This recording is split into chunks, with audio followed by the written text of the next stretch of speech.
tell us a little bit about your piano journey, Cristina.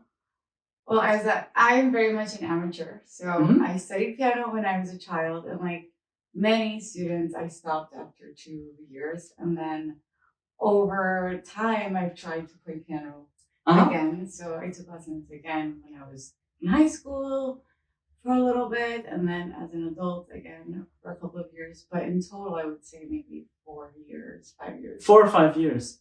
Yeah, that's really cool. I mean, you're one of the best examples I know that people could start. You know, many are concerned, can I learn the piano when I'm over 20, over 30, over 40? But, you know, it really doesn't matter what age you start, actually. When did you start? How old were you when you started? When I started, I was 7. As you played as a child? Yes. Yeah. From 7 until like 9. Mm-hmm. And then I didn't touch the piano until I was 16 again. Yeah. And then I did it only for a few months. And I do feel like I learned the most perhaps as an adult. So when I took lessons, I was 30, I'd say, for a couple of years. And then with you, now that we're working together, I'm more diligent. Yeah, that's great. I mean, many people would study as a profession. But for you, of course, there's a different motivation. Like, what motivates you to master the instrument? Many things, actually, but mostly I think it's really beautiful to hear yourself improve. So I like this something outside of work where you can really excel. Yeah, and it's like a serious hobby, something that I study and. But also, I like the way it trains you to think differently. Yeah. So I feel like I'm. In what way? What did you realize? Like, we've been working now for past few months. So what has changed in your thinking? I've changed so much in the way that I approach even like my job. Let's say. Really. So many things I've learned just because of how piano requires so much attention and slowing down and. Actual discipline. Yeah, I remember once we had a session, and then you told me that you realized also in your life that you were stressing very much from one thing to the other. Totally. I mean, I'm also the same kind of person. Yeah. I also go from one thing to the next. But yeah, when you sit down at the piano, it's really focusing on one thing. Exactly, and I think that. In our modern life, we are very distracted all the time. And so for me, with the phones and cameras and everything. It's one of the few times when I really feel that I'm focused when I'm studying and when I'm practicing. So what exactly has changed at work? You said it's changed something. So in piano, how you tell me, we shouldn't move forward until you really are playing a particular piece, a particular section correctly. Yeah. So you will repeat it until you get it right, and then we move forward. Yeah. I think that it's at work. I'm starting to have that same kind of approach. So I don't move forward until I'm very sure. And I work as a data analyst, and so I code. Yeah. And I'm always learning new things, and I have to figure out how to do things differently for different projects, and so. I'm applying the same kind of like attention to detail and just slowing down and being like focused, going piece by piece in order to be more, efficient. And I think I drew this from our piano lesson. So what exactly have we changed? Because the listeners, the viewers, they don't know what we exactly have worked on. So what has changed in the process from how you have approached a piece before we started working together and how you approach a piece and practice it right now? What would you say is the big difference that also changed your view and how you work in your professional life? Totally. Before we started working together, I don't think I really had a sense of process when it comes to practicing. Yeah. And I think that I learned now how to practice with like a goal. So I sit down to practice now. I know that there are some sections that are more problematic and I need to focus. So I start with that first. Right? before I used to just practice because it was fun, I guess, or you play a lot and you play Very the parts common that thing. you It's play nice. the parts that you like, and then you have a hard time going and focusing on the parts that are challenging. But I think that I learned to be a little bit more courageous and to tackle the problem areas more head on. Yeah. So I'm more conscious of what areas need work. And, Yeah. yeah. Yeah, it's the same. It's the same for me. And interestingly, the more I work with you and others, the more also my own practice improves because I really feel like, okay, now I tell you to do this, and I actually follow through it myself with everything I know is working well. So I'm also myself. I'm very much more efficient also, and it helps. Like for example, the last weeks I've played so many different programs, like recital, 2 piano concertos, a whole like 2 recital programs, 1 chamber music program, and 2 piano concertos. And before that, I would always have been completely stressed out. But right now, I because I have also worked on all this process through the past years, I feel like both my own playing also has improved, and also in my daily life also have improved to look at, okay, actually, where do I really need to do something, and where don't I need to do something. So it's very interesting. It's like a 2-way street, Totally. you know. Well, actually, I think that's the part that I have appreciated so much is there's attention to the motivational aspects of learning an instrument. And what is that motivational aspect?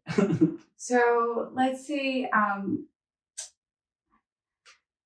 I feel very motivated, and partly I think it's because you're very enthusiastic, and so that is very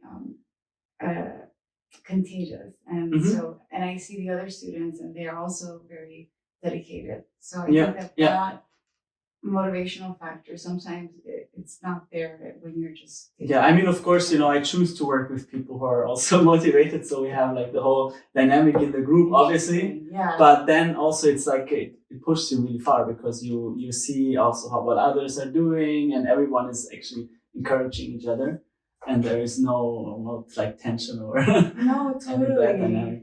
No, and I like that we have very specific goals that we're working on. So, and it's very easy to see progress when you have something specific that you're thinking about. So exactly, it's like many people start practicing just somewhere, and they don't really know where to go, and B, they don't have a strategy because they don't know where to go, and then they practice with the wrong methods, and then you're frustrated, and it gets worse and worse. So what we do instead is we focus on a goal. Not something that is like years from now, but something that you can actually hold on. And then we work out a plan on how to get there.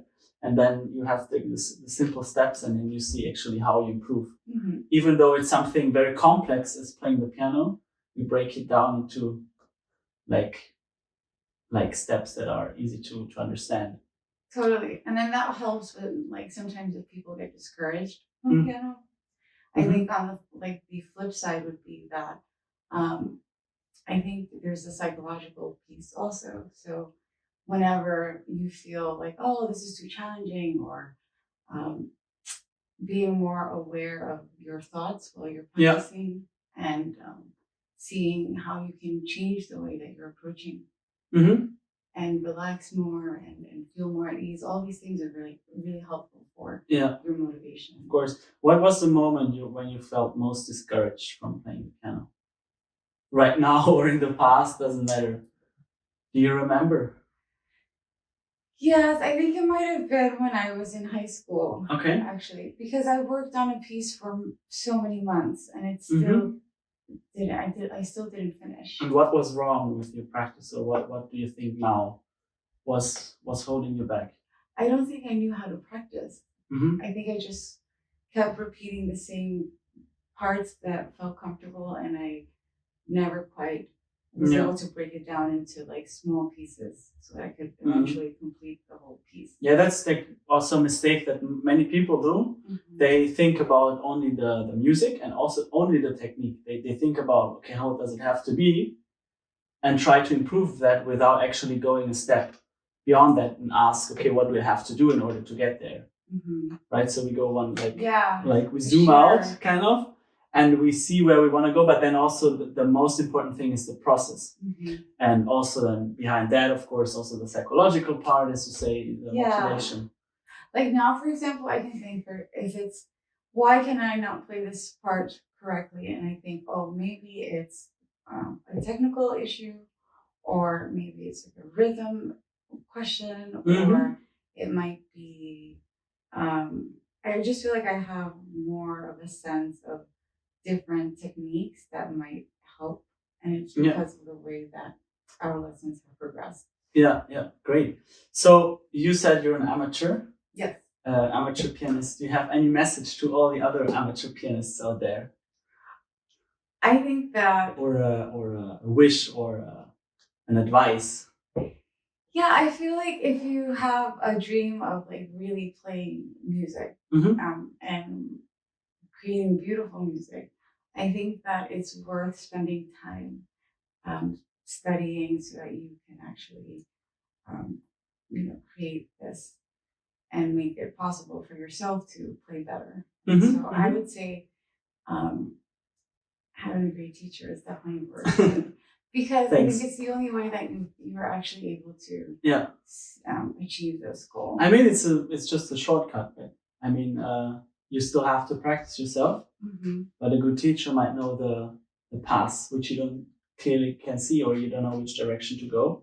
So if you're alone, you will walk in all directions and try to figure out where to go. Whereas with a good teacher or a good mentor, the path is clear, and you just have to execute the path. And I think that for amateurs, actually, I think I was always sort of jealous or envious of people who had gone to school for music. And I think that for piano, I felt a little self-conscious about not knowing so much of the music theory, not knowing so much of the music history, of not having a more complete understanding. Yeah. And so I do think that it makes a difference when you're able to tap into all these different aspects of the study of piano and music, because it gives you a more complete picture of the discipline and the different ways that you can grow, or areas where you want to know more, and it makes it more fun. Exactly. Yeah, cool. Thank you for being here. So great that you came to Berlin. Thanks for having me. I'm really excited. And all the best for your practice. Thank you. Take care. Thanks for watching. And if you also want to work with me personally on your skills, you can apply on aaronpilsen.com/mentoring, and either myself or my assistant will call you to find out if and how exactly we can help you. Take care.